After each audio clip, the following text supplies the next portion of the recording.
नमस्कार बच्चों, आज हम लोग देखेंगे क्लास 10th का ऑल इम्पोर्टेंट फार्मूला। तो चलिए हम लोग देखते हैं। तो पहला चैप्टर है वास्तविक संख्या। तो वास्तविक संख्या का जितना पहला चैप्टर में फार्मूला आता है उसको हम लोग देख लेते हैं। देखिए, पहला फार्मूला आता है, आपको हम बता दें, यूक्लिड विभाजन परिमेयिका से। तो यूक्लिड विभाजन परिमेयिका क्या होता है? यूक्लिड विभाजन एल्गोरिथम भी पूछता है। यूक्लिड विभाजन एल्गोरिथम क्या है? तो आप लोग लिखिएगा A equal to B Q plus R होता है, ठीक ना। जहां पर आर जीरो या जीरो के बराबर हो सकता है, यानी बी से छोटा होना चाहिए। आर का मान क्या होना चाहिए? बी से छोटा होना चाहिए। जैसे भाग देते हैं, यहाँ पर एक फॉर्मूला होता है भाजक इक्वल टू होता है भाज्य गुने भागफल प्लस शेषफल। अब यहाँ पर देखिए, भाजक इधर होता है, भाज्य इधर हो जाए, भागफल इधर होता है, शेषफल इधर होता है। उसी प्रकार हम लोग ए को इधर लिख सकते हैं, बी इधर लिख सकते हैं, क्यू और आर, यानी आर क्या होता है? शेषफल होता है, ठीक ना। तो आर हमेशा क्या होना चाहिए? बी से छोटा होना चाहिए। जीरो इसका मान होता है। बी का मान क्या है? ए का मान क्या होता है? बी से छोटा होता है एकदम, और जीरो भी आता है। शेषफल कभी कभी जीरो आता है।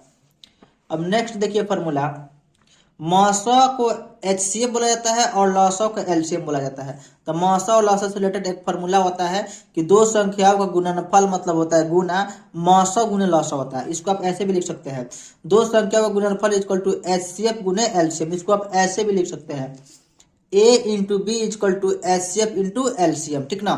चलिए हम नेक्स्ट फॉर्मूला की ओर। जैसे मान लीजिए फॉर्मूला क्या कहता है, कराना कि पहली संख्या ए और दूसरी संख्या बी और एचसीएफ और एलसीएम दिया गया हो, तो इस प्रकार का फॉर्मूला बन सकता है। पहली संख्या गुने दूसरी संख्या equal to HCF into LCM. इसको ऐसे ए इंटू बी लिख सकते हैं। दोनों फॉर्मूला क्या है? ये भी ऊपर वाला दोनों सेम ही है, बस खाली घुमा फिरा क्वेश्चन पूछेगा तो आप लोग इसका जवाब दीजिएगा इस प्रकार। चलिए अब नेक्स्ट फार्मूला की ओर आगे बढ़ते हैं। पहली संख्या पूछेगा निकालने के लिए, तो पहली संख्या इक्वल टू क्या होता है? एचसीएफ गुने एलसीएम बट्टा क्या होता है? दूसरी संख्या। ए इक्वल टू एचसीएफ गुने एलसीएम बट्टा बी। उसी प्रकार दूसरी संख्या निकालना है तो इस प्रकार निकाल सकते हैं, और अगर एचसीएफ निकालना है तो पहली संख्या दूसरी संख्या गुना कर दीजिए और एलसीएम से भाग दीजिए, और इसको ऐसे भी लिख सकते हैं। उसी प्रकार आप इसको ऐसे भी लिख सकते हैं, और एचटीएफ का यहाँ पर फुल फॉर्म और एलसीएम का फुल फॉर्म दिया, आप लोग इसको कॉपी पर लिख लीजिएगा। नेक्स्ट फॉर्मूला देखिए, शांत दशमलव होने की पहचान क्या है, ठीक ना।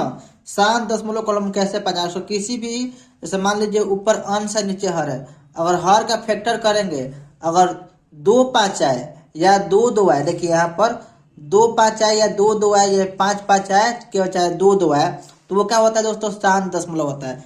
ए 2 के पावर n, मतलब कि n के जगह पर कुछ भी संख्या रखेंगे, ठीक ना।